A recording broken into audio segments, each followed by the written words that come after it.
किसान आंदोलन को हुए 9 महीने पूरे। सिंगू बॉर्डर पर अखिल भारतीय अधिवेशन का दूसरा दिन। 2 सत्र में महिलाओं और युवाओं के हालात पर होगी चर्चा। 20 राज्यों के 1500 से ज्यादा प्रतिनिधि होंगे शामिल। बातचीत के मुद्दे पर किसान नेता राकेश टिकैत ने कहा, वास्तव में सरकार बातचीत के लिए गंभीर नहीं। बोले, बातचीत करनी है तो समय और जगह बताए सरकार। अफगानिस्तान की राजधानी काबुल के एयरपोर्ट के पास गुरुवार को 3 धमाके हुए। पहले 2 धमाके शाम को कुछ मिनटों के अंतराल पर हुए, जबकि तीसरा देर रात हुआ।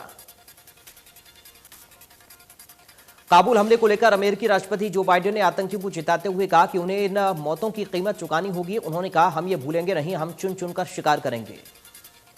कैथल में इंडिया न्यूज हरियाणा की खबर का असर। डॉक्टर की पिटाई करने के मामले में बड़ी कार्रवाई करते हुए महानिदेशक स्वास्थ्य विभाग ने सीएमओ से मांगी रिपोर्ट। कांग्रेस के प्रदेश अध्यक्ष कुमारी सैलजा ने नई भूमि अधिग्रहण कानून को लेकर सवाल खड़े किए। उन्होंने कहा, इस कानून से रातों रात जमीन छीन ली जाएगी। प्रदेश सरकार ने कॉर्पोरेट को फायदे के लिए कानून बनाया।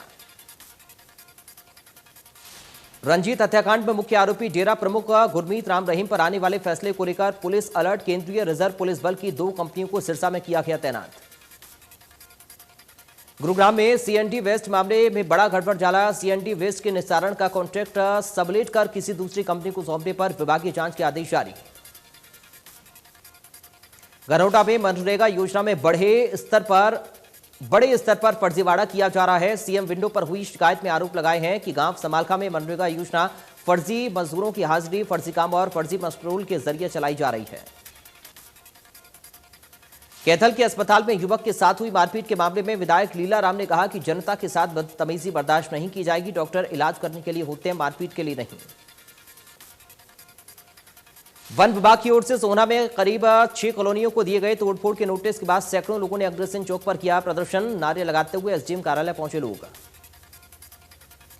तेगांव विधानसभा क्षेत्र से बीजेपी के विधायक राजेश नागर ने कहा, जितनी भी अवैध कॉलोनियां हैं उनको जल्द ही पास कर दिया जाएगा। इससे लाखों लोगों को इसका फायदा होगा। भिवानी हिसार मार्ग पर एक भीषण सड़क हादसे में 3 लोगों की मौत हो गई। 1.5 दर्जन से ज्यादा लोग गंभीर घायल। घायलों में 10 की हालत गंभीर।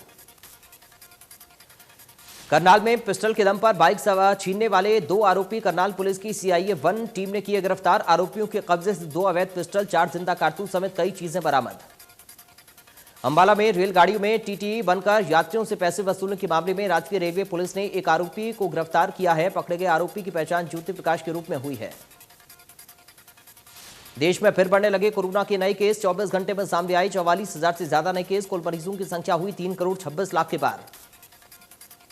केरल में कोरोना का कहर बढ़ता जा रहा है। 24 घंटे में कोरोना के 30,077 नए मामले सामने आए, जबकि एक दिन में 162 लोगों की मौत। केरल में 1 लाख से ज्यादा केस अब भी एक्टिव।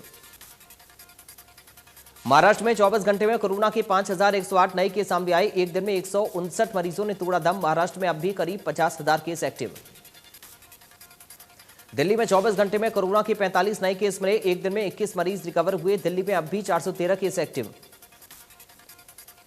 प्रदेश में कोरोना की दूसरी लहर पर लगी रोक। एक दिन में सामने आए 16 नए मरीज। एक दिन में 1 मरीज ने तोड़ा दम। कुल मरीजों की संख्या हुई 7,70,000। हरियाणा में आज से शुरू होगा मेगा वैक्सीनेशन ड्राइव। 7,25,000 लोगों को वैक्सीन लगाने का रखा गया लक्ष्य। स्वास्थ्य विभाग ने टीकाकरण के लिए सभी तैयारियां की पूरी। फतेहाबाद में शिक्षा विभाग की ओर से लगाए गए साइकिल मेले में देखने को मिली अव्यवस्थाएं। एक साथ भारी संख्या में पहुंचे बच्चे। हरियाणा सरकार ने राज्य के सभी सरकारी और निजी स्कूलों में कक्षा 4 और 5 के लिए 1 सितंबर से स्कूलों को फिर से खोलने का लिया फैसला। सिरसा के कॉलेजेस में दाखिले के लिए आवेदन प्रक्रिया चल रही है, जिसकी 26 अगस्त आखिरी तारीख थी, लेकिन अब विद्यार्थियों की समस्याओं को देखते हुए इस तारीख को आगे बढ़ाया गया है। आंगनवाड़ी केंद्र भी अब प्ले वे स्कूल की तर्ज पर हाईटेक होंगे। रादौर के छोटा बांस के सामुदायिक केंद्र में आंगनवाड़ी वर्कर्स को ट्रेन करने के लिए 5 दिन का प्रशिक्षण शिविर लगाया गया।